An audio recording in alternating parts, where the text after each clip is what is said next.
இன்னைக்கு oil free dosa recipe எப்படி செய்கிறதுன்னு பார்க்க போகிறோம். இது நல்ல சாஃப்டாக ரொம்பவே டேஸ்டியாக இருக்கும். கொஞ்சம் கூட இதில் எண்ணெய் சேர்க்காதனால இது ரொம்ப ஹெல்த்தியான ரெசிபியும் கூட. பாருங்கள், எண்ணெயே சேர்க்காம செஞ்சுருக்கோம், ஆனால் எவ்வளோ சாஃப்டாக இருக்குது. வீடியோக்குள்ளே போகிறதுக்கு முன்னாடி நம்ம சேனல் இந்தியன் ரெசிபிஸ் தமிழை சப்ஸ்கிரைப் பண்ணிக்கோங்க. கூட இருக்க பெல் சிம்லையும் கிளிக் பண்ணிக்கோங்க. ஹாய் ஃப்ரெண்ட்ஸ், என் பேர் Abhi. Welcome to Indian recipes Tamil.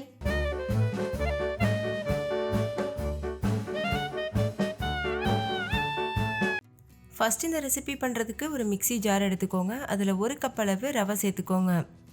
இது ஒரு 125 கிராம் அளவு ரவை இருக்கும். இப்போ இதை எந்த அளவுக்கு முடியுமோ அந்த அளவுக்கு நைஸாக அரைச்சிட்டு வந்துடலாம். ரவை கொஞ்சம் குறகுறப்பாக தான் அரைப்படும், இருந்தாலும் ஓகே.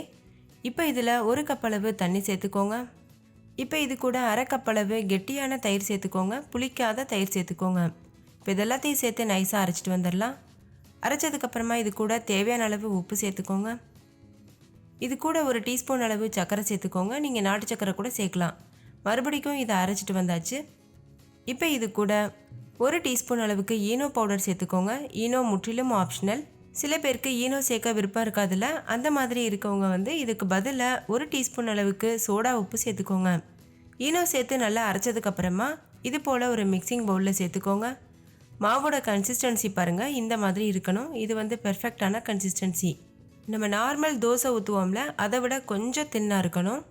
இந்த மாவை நம்ம ஊற வச்சு புளிக்க வைக்கணும்னு அவசியம் இல்லை, அப்படியே நம்ம தோசை வார்த்துடலாம். இப்போ ஒரு தோசை டவா சூடுபடுத்திக்கோங்க. இதில் 1 கரண்டி மாவு எடுத்து இது போல் சென்டரில் விட்டுக்கோங்க. மாவை இது போல் எதுவுமே பண்ணாமல் அப்படியே விட்டுருங்க, அது தானாக ஒரு ஷேப் எடுக்கும்.